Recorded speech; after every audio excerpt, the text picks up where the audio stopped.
Howdy folks, Doc here with LastPass Tool. And the hacksaw as a concept has been around for centuries, but it really wasn't upgraded until the late 1800s. But essentially what it is some sort of a flexible blade that's held at both ends, and that's obviously different than a traditional wood saw that's only held at one end. So it's essentially a solid upgrade to the old school bow saw. But what happened in the late 1800s is they really started working with the temper of the metal as well as different tooth designs and configurations and numbers.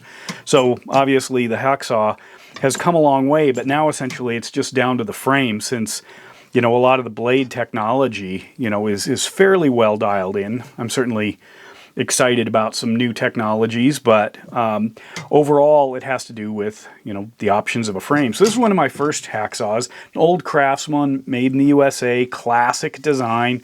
You can adjust it for both the 10-inch and the 12-inch blade. There's a 10-inch on this one. Then I upgraded at one point to the Craftsman, and this is a Craftsman kind of a more professional version, a little fancier, more plastic, old Sears Roebuck. Just liked it.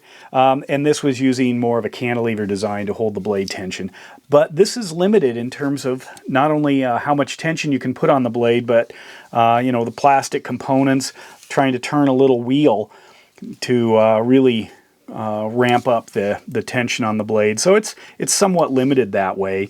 And of course you've still got these giant wing nuts that always get in the way. But, and then the one other thing with this one is if you took a screwdriver here, you can slide blades in. So it did have blade storage, whereas the old school ones didn't. Then jumped up to the snap-on. The snap-on is actually made in Sweden. This is the HSG 319. A simple design, uses a screw mechanism back here, no blade storage, but it's got essentially as far as I can tell, because there's magnet is easily sticking to this, it's a plastic coated metal frame. And one of the differences is it's really moved into kind of a two-handable saw as well, because of this piece up here, which allows you kind of a natural grip for both force and control. Now the hacksaw blade is designed to cut pushing forward. Now, unlike a lot of saws, especially wood saws like this, these are designed to cut on the pull stroke, because otherwise the thin blade, you can bend it or something if you're pushing, and that's simply because it's not attached in the front to anything. It's just floating out there. So that's one of the things that a hacksaw then allows. We've been using sort of the same frame design, kind of rough shape, simply because that's probably defined by the blade. There were other options. We have tons of small hacksaw options that do try to contain the blade somewhat, but that's not quite as solid, but definitely effective, since there are so many different hacksaw blades. In fact, the hacksaw blades are defined by mostly the teeth, and that has to do with the number of teeth per inch. And it can go from about 3, believe it or not, to about 32. So you get different ones for different materials. Almost all of them are high-speed steel. But the big thing is then, what does the frame allow? So here's my latest, and becoming my favorite, and that is, this is the Klein heavy-duty electrical hacksaw frame. It is a full metal frame.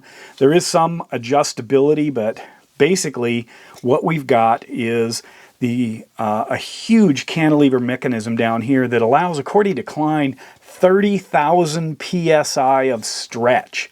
So you can really crank this thing up, which makes this just incredibly tight, meaning you don't really lose any of the efficiency, because this is so tight. Whereas if this is a little flexible, like in my old Sears ones, you really start to notice that it doesn't cut quite as straight, has more trouble on tougher material, and it doesn't align quite as well when you're starting it, because the blade bends. But anyway, you notice something else going on up on the front end of this.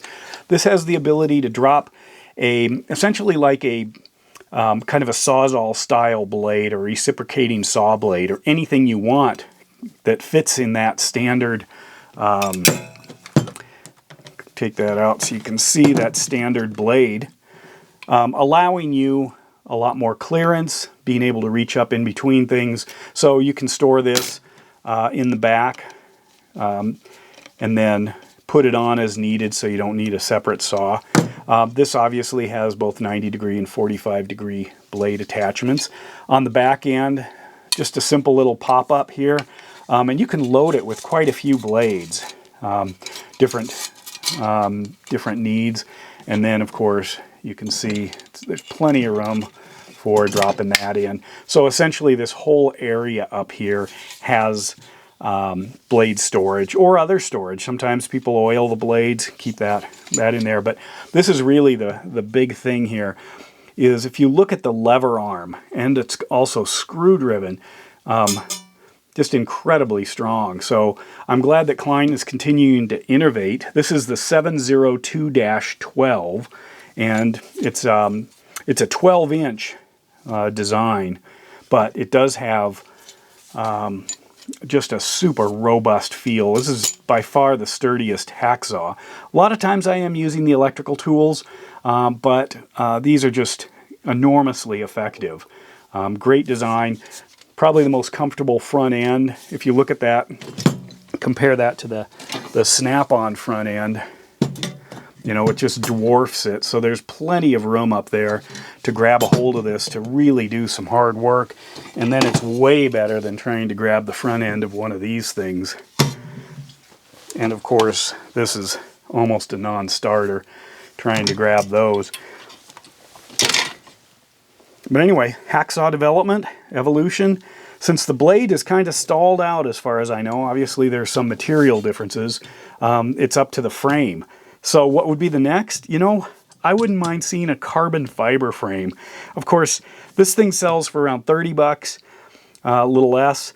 A carbon fiber hacksaw with enough strength, maybe some honeycomb titanium reinforcements on it. I bet you could get the weight down to maybe 6 ounces.